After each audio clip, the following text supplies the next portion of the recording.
Go live now. Hey y'all. Later. How's Hey everybody? guys. How y'all doing? I didn't shave today, so I'm wearing a hat. I, mean, I, So that's probably, supposed to help. I can probably get away. You really can't see it. It doesn't look bad.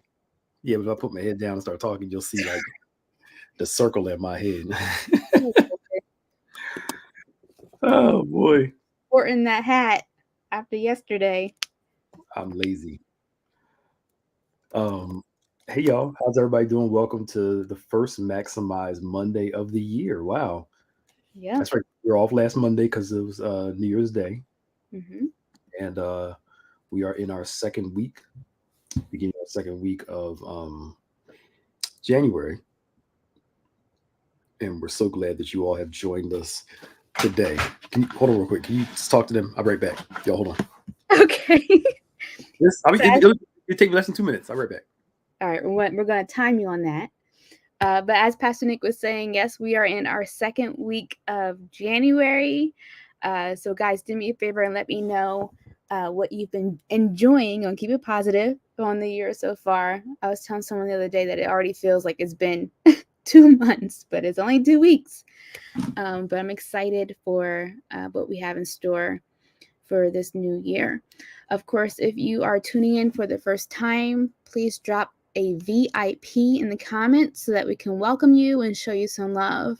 And as always, we love to see where people are tuning in from. So let's rep your city. You can post that in the comments as well as we get ready for our first Maximize Monday of the year.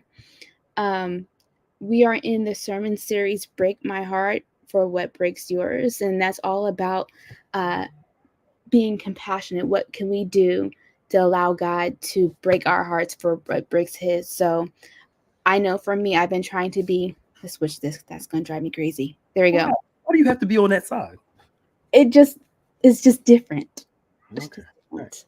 All right. But with keeping this in mind, I've been trying to be really attentive to what can I do different um, in terms of how I'm treating people, or even just taking the time to have conversation, right? It can be as simple as that to really extend that heart of God that I have because people are really feeling it. You know, life ain't easy. And I always want to make sure that I am aware of opportunities to be a blessing to someone. So that's just one way that I'm trying to apply this sermon series to my life. And I'd love to hear what other people are doing too. It's called being nice. I common, am. common courtesy. I hate to be so pragmatic, but it's being No, it's nice. It's true. common Yeah. courtesy. It's care. Um, Hmm. I'm sure Bishop's going to talk about it in the sermon series that Jesus used a Samaritan to teach the Jewish people. These people that you disdain, they actually have more character than you, Yeah. because the Jews did not like the Samaritans.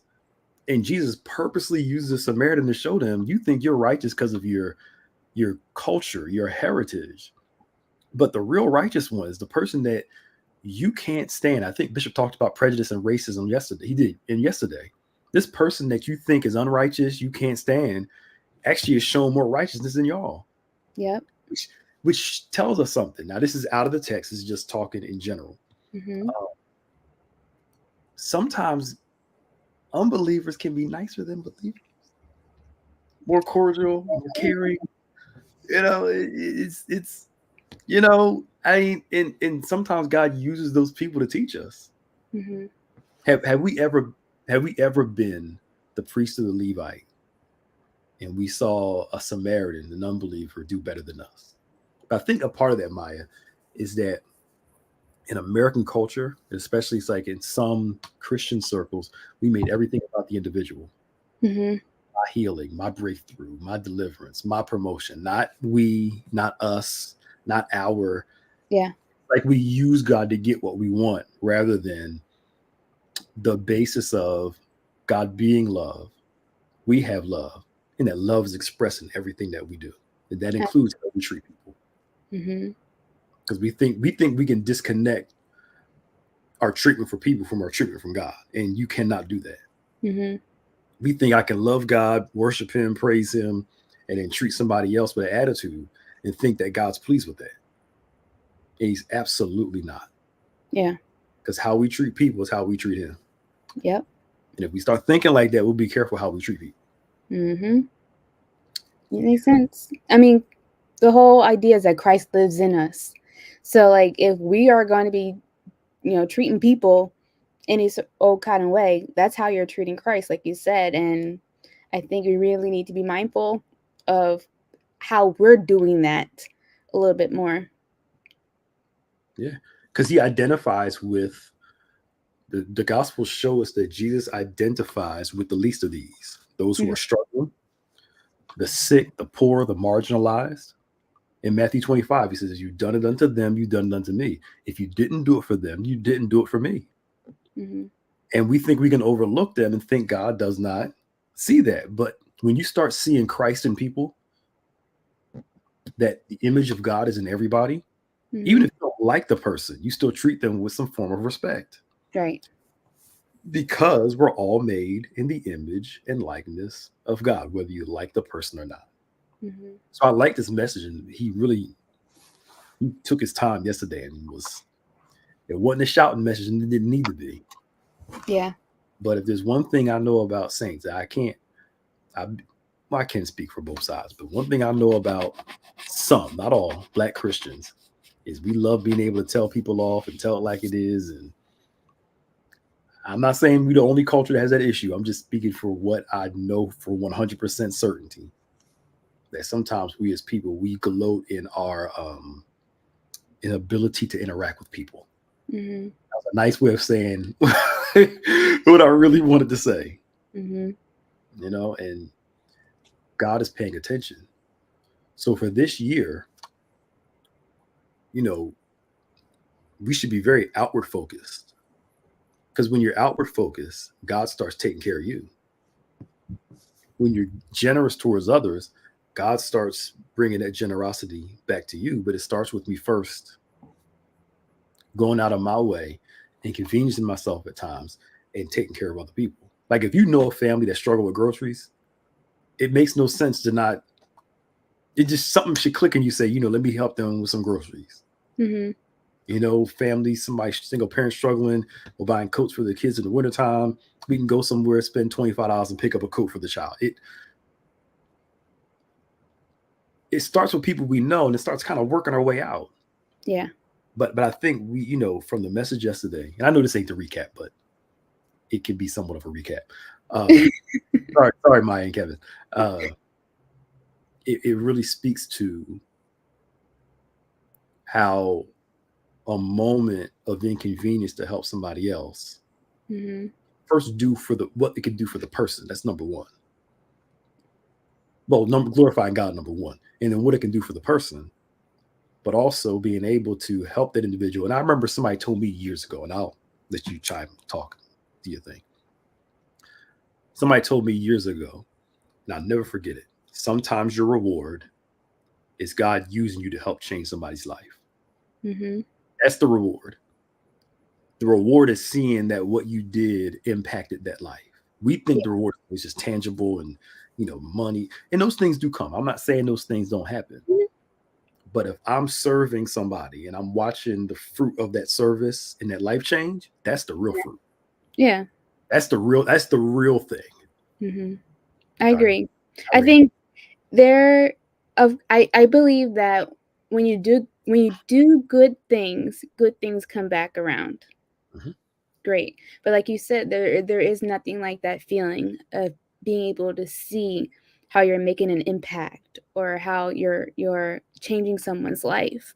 And so if you think about it in that way of treating people as you would like to be treated, I think that some of our holdups, for lack of better words, would be more easy to overcome.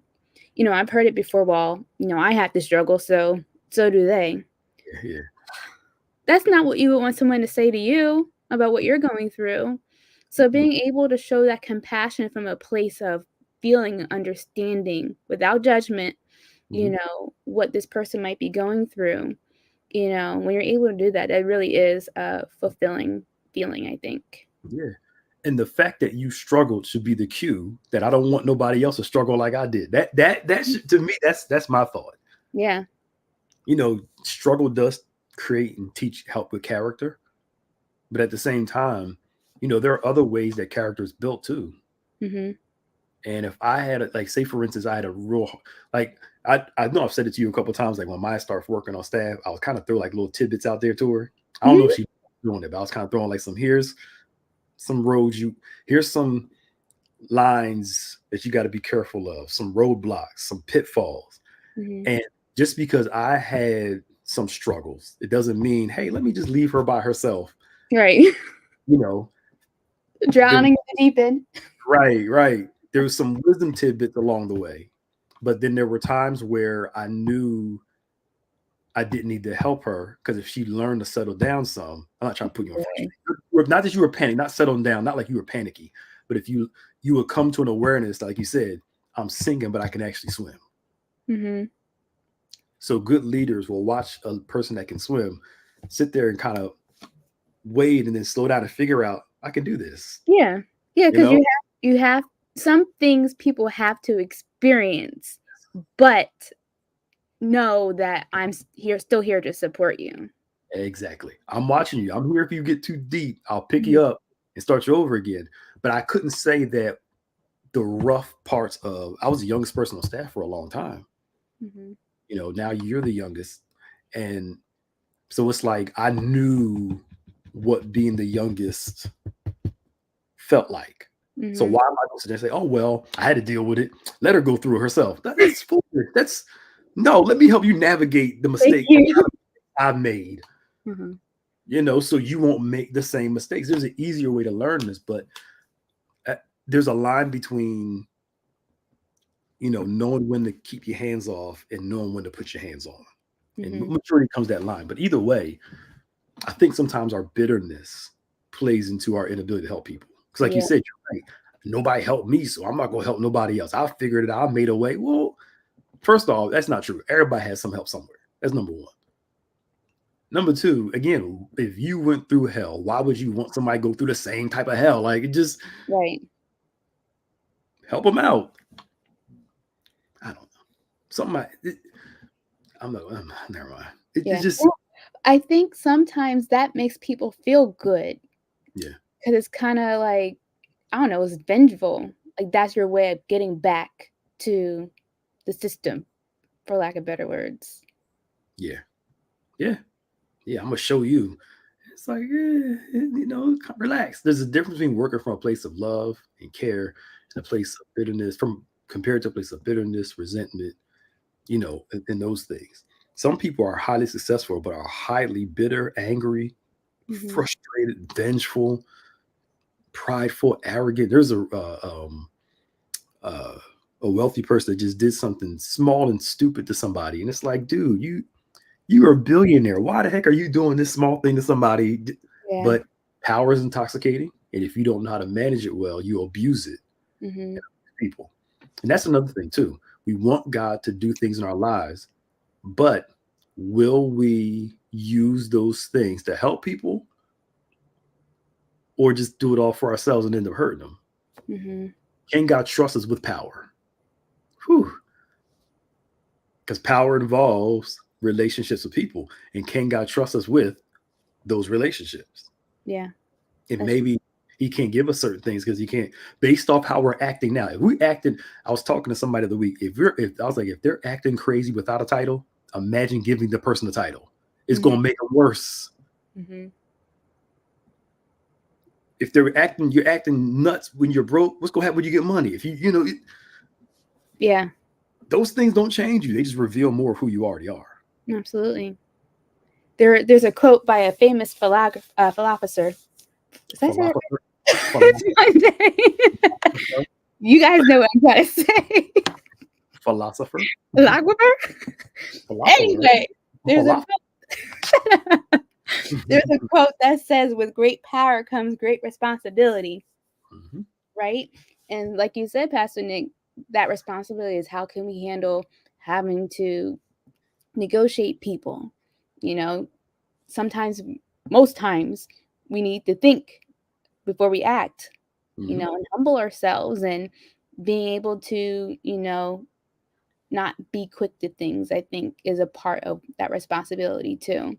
Yeah. And sometimes, I guess in this context, being compassionate is not being able to, or being able to kind of settle yourself first before you cut someone.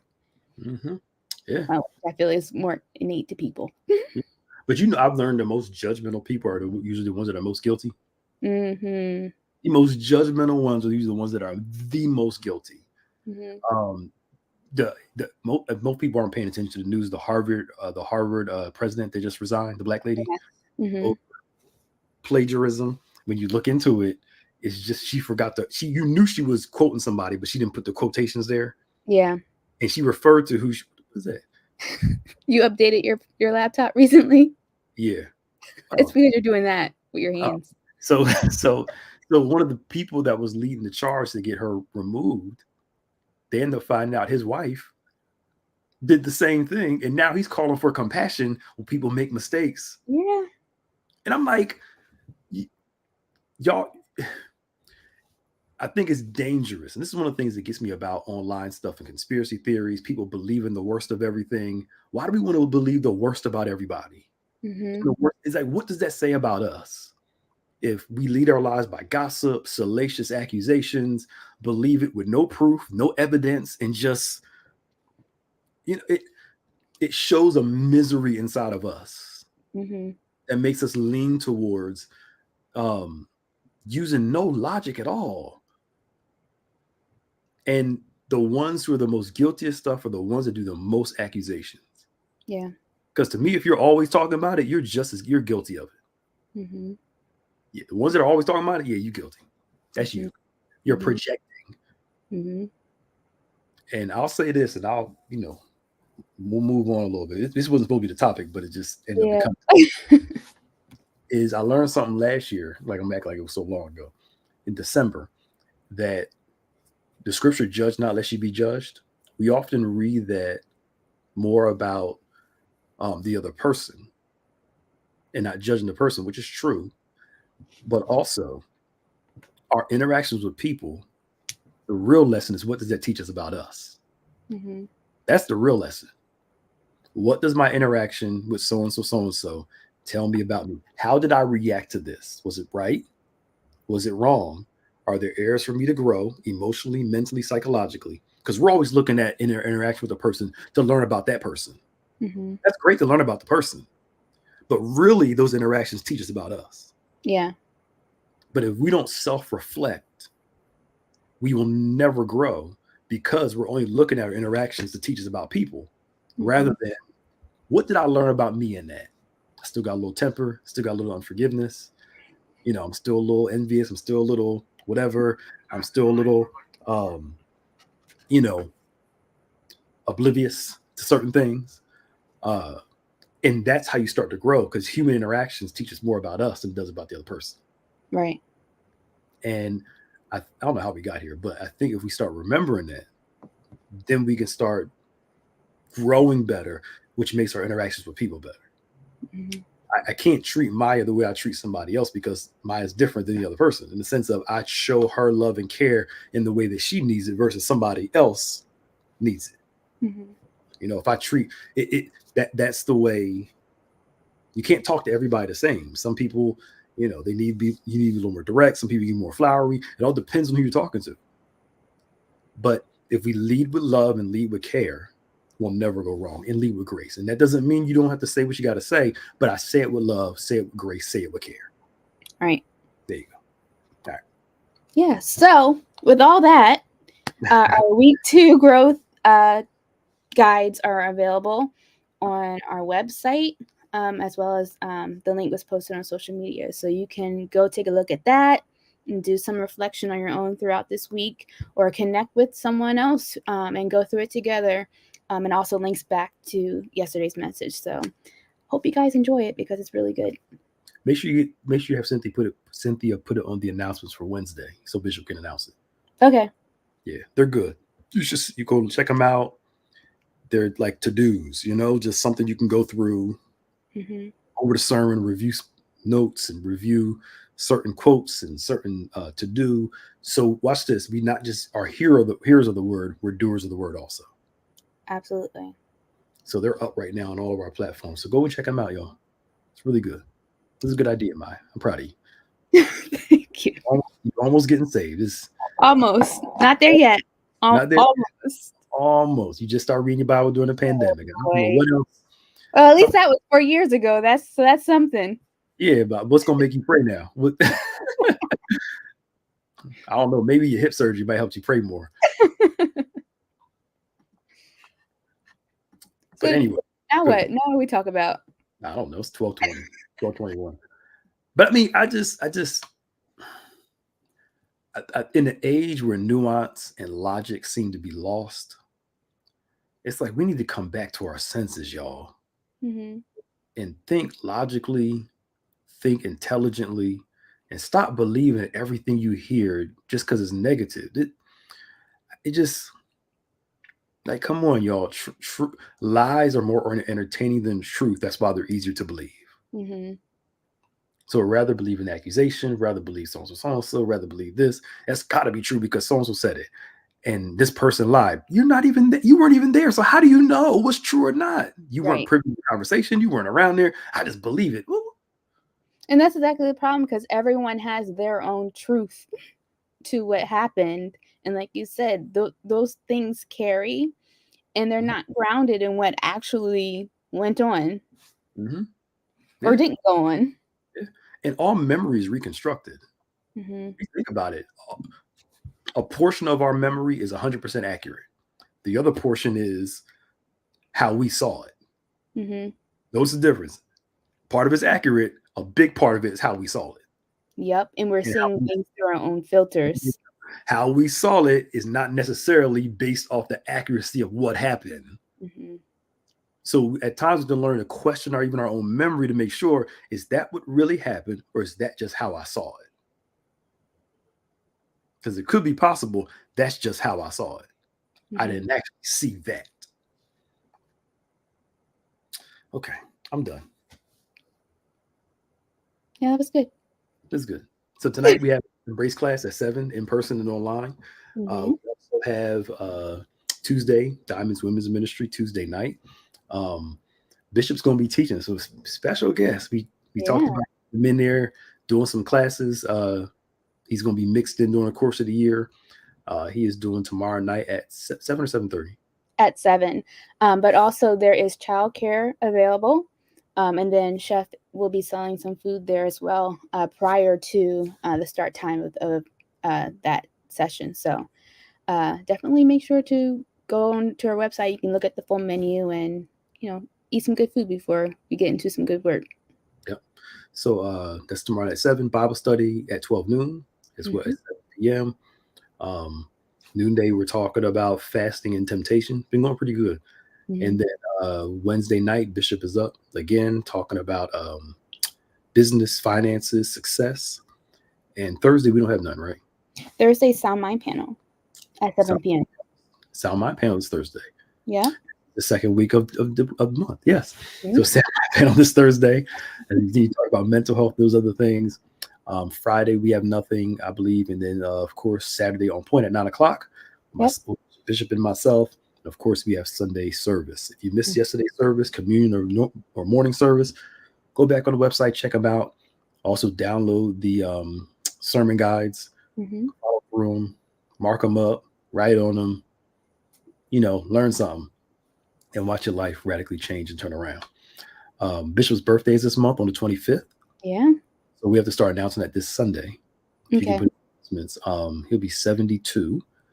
So we're asking for everyone to do at least $72 on the, we're going to do it on the 21st and the 28th. 21st and the 28th. His birthday's on a Thursday this year. 21st, 28th. At least $72. If you can do more, do more. If you can't do the 72, do the best you can. We're asking for everybody for $1 per year as we look to bless them. And invite somebody to church this month. Absolutely. We're believing God for salvation, healing, deliverance, all that good stuff. Mm-hmm. And as we ask, Lord, break our hearts, what breaks his, You know, being able to invite someone to church and to share that love of God is a wonderful example of how you can do that. So, like Pastor Nick said, we do encourage that you invite someone, either Mhm. someone you know or you don't know, and let them know what's happening at Bethany so that they can be blessed as well. Yep. Yep. All right, y'all. We didn't. This wasn't the topic. I had something in mind, and then this kind of veered off. It's okay. No, it's fine. That's what happens in that 2 minutes that you left. See, we'll be back next Monday for another Maximize Monday. The Lord be with you all. Amen. See you. Bye. Bye.